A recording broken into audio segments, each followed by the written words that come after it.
بسم اللہ الرحمن الرحیم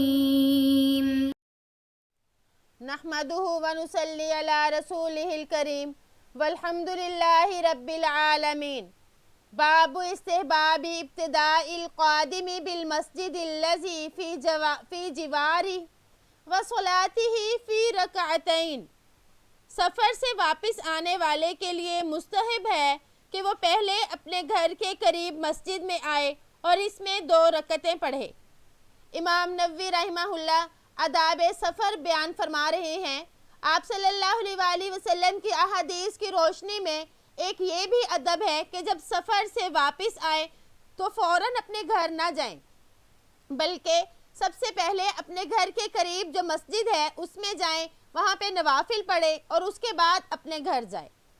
ان کعب بن مالک رضی اللہ عنہ ان رسول اللہ صلی اللہ علیہ وسلم کان اذا قدم من سفر بدأ بالمسجد فرکع فیہ رکعتین، متفق علیہ۔ حضرت کعب بن مالک رضی اللہ عنہ سے روایت ہے کہ آپ صلی اللہ علیہ وآلہ وسلم جب سفر سے واپس تشریف لاتے تو پہلے مسجد میں تشریف لاتے اور اس میں 2 رکعت نماز ادا فرماتے۔ یہ باب فاتح یفتح سے ہے، باداء یبدأ، اور اس کا مصدر بدءا یا ابتداء بھی آتا ہے۔ اس کا مطلب ہے شروع کرنا یا پہلے کرنا، یعنی آپ صلی اللہ علیہ وآلہ وسلم جب سفر سے واپس آتے تو جس کام سے آپ کی ابتدا ہوتی وہ یہ تھا کہ آپ مسجد میں تشریف لے جا کر وہاں 2 رکعت نفل پڑھتے۔ تو اس سے معلوم ہوا کہ سفر سے واپسی پر پہلے مسجد میں جانا چاہیے اور شکرانے کے نفل ادا کرنے چاہیے کہ اللہ جل شانہ نے خیر و عافیت کے ساتھ واپس پہنچا دیا، اور مسجد میں آنے والا گویا اللہ سے ملاقات کرنے والا ہے۔ تو آدمی سب سے پہلے اللہ سے ملاقات کرے۔ جس خدا نے اس کو سفر کی آفات سے محفوظ رکھ کر خیریت کے ساتھ اس کے اہل و عیال تک پہنچا دیا تو سب سے پہلے اس خدا کا شکر ادا کرے۔ اور دوسرا اس میں یہ بھی ہے کہ جب وہ مسجد میں آئے گا، نوافل پڑھے گا، تو اس وقت تک اس کے گھر میں اطلاع بھی پہنچ جائے گی اس کے آنے کی، یا وہ خود اطلاع دے دے، تو اتنی دیر میں گھر والے یا بیوی وغیرہ اپنی صفائی ستھرائی کا خیال کر لے گی، تو تب وہ جائے اپنے گھر میں۔ جیسے کہ پہلے بتایا کہ اچانک سفر کے بعد گھر نہیں جانا چاہیے، تو یہاں پر اطلاع کا بہترین طریقہ بھی ایک طرح سے معلوم ہو گیا۔ باب تحریم سفر المرأة وحدہا، عورت کے لیے اکیلے سفر کرنے کی حرمت کا بیان۔ اس باب کے تحت امام نووی رحمہ اللہ یہ بتا رہے ہیں کہ عورت بغیر محرم کے سفر نہ کرے۔ آپ صلی اللہ علیہ وآلہ وسلم کی احادیث سے یہ بھی سفر کا ایک ادب معلوم ہوا کہ عورت جب سفر کرے وہ اپنے محرم کے ساتھ ہی سفر کرے۔ عن ابی ہریرہ رضی اللہ عنہ قال قال رسول اللہ صلی اللہ علیہ وسلم لا يحل لامرأة تؤمن باللہ والیوم الآخر تسافر مسیرة یوم ولیلة الا مع ذی محرم علیہا، متفق علیہ۔ حضرت ابو ہریرہ رضی اللہ عنہ سے روایت ہے کہ آپ صلی اللہ علیہ وآلہ وسلم نے ارشاد فرمایا، کسی عورت کے لیے جو اللہ اور قیامت کے دن پر ایمان رکھتی ہو، یہ جائز نہیں ہے کہ وہ محرم کے بغیر 1 دن اور رات کا سفر کرے۔ مسیرہ یہ مصدر ہے، مطلب مسافت۔ یہ باب ضرب یضرب سے بھی آتا ہے، سارا یسیر سیرن، مطلب جانا یا چلنا یا سفر کرنا۔ تو اس حدیث میں 1 دن 1 رات کی مسافت کا ذکر ہے، اور دوسری بعض روایات میں 2 دن اور بعض میں 3 دن 3 راتوں کا ذکر ہے۔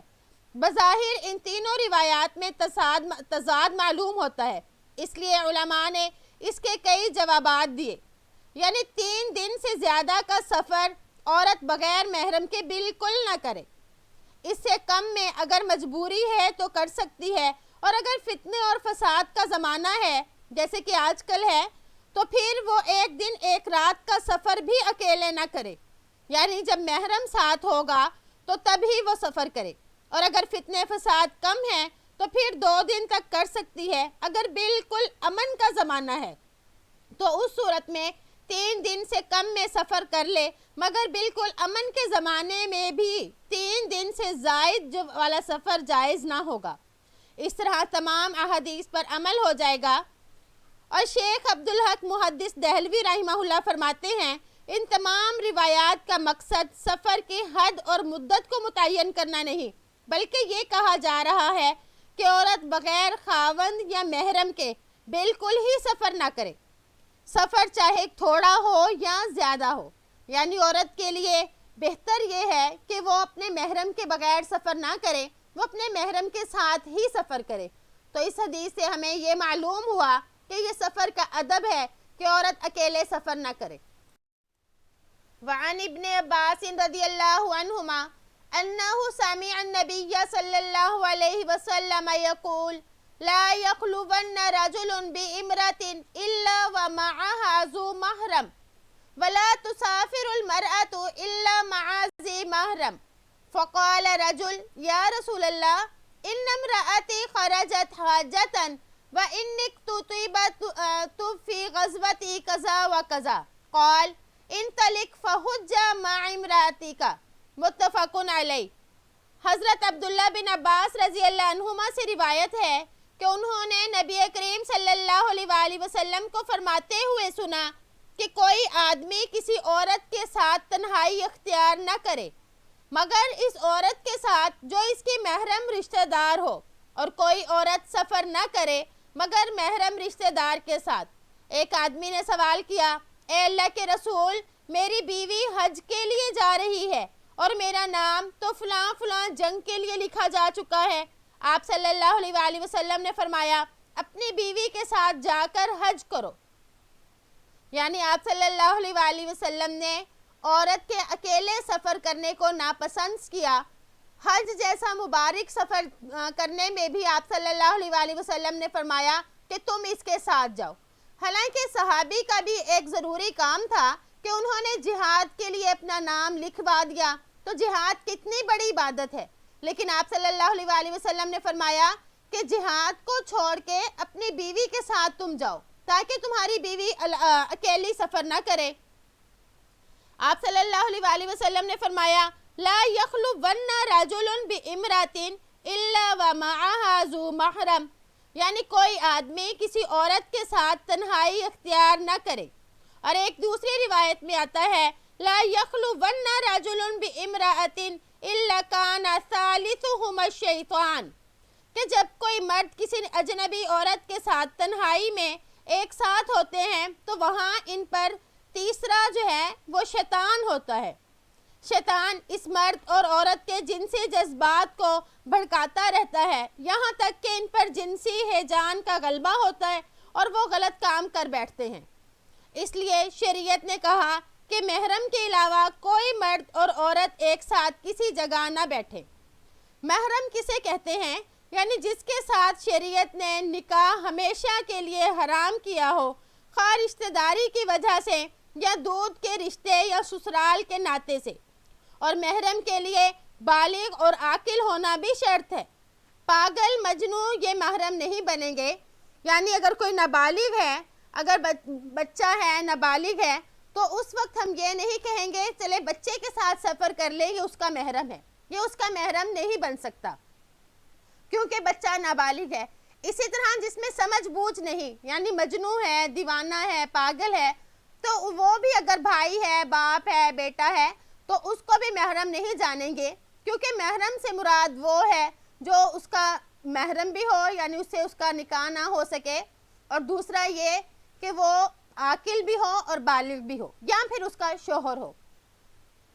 تو یہاں سے بھی معلوم ہوا کہ عورت اکیلے سفر نہ کرے۔ آپ صلی اللہ علیہ وآلہ وسلم نے کس قدر اس چیز کو ناپسند کیا کہ صحابی سے فرمایا کہ تم نے اگرچہ اپنا نام لکھوا دیا لیکن اس کو چھوڑ کر تم اپنی بیوی کے ساتھ حج کے لیے جاؤ۔ تو اللہ تعالیٰ سے دعا ہے کہ ہم نے جو سنا اللہ ہمیں اس پر عمل کرنے کی توفیق عطا فرمائے۔ آپ صلی اللہ علیہ وآلہ وسلم کی احادیث کی روشنی میں ہی ہم اپنے سفر اور حضر گزاریں۔ امید ہے کہ آپ کو آج کا سبق سمجھ آ گیا ہوگا۔ السلام علیکم ورحمۃ اللہ وبرکاتہ۔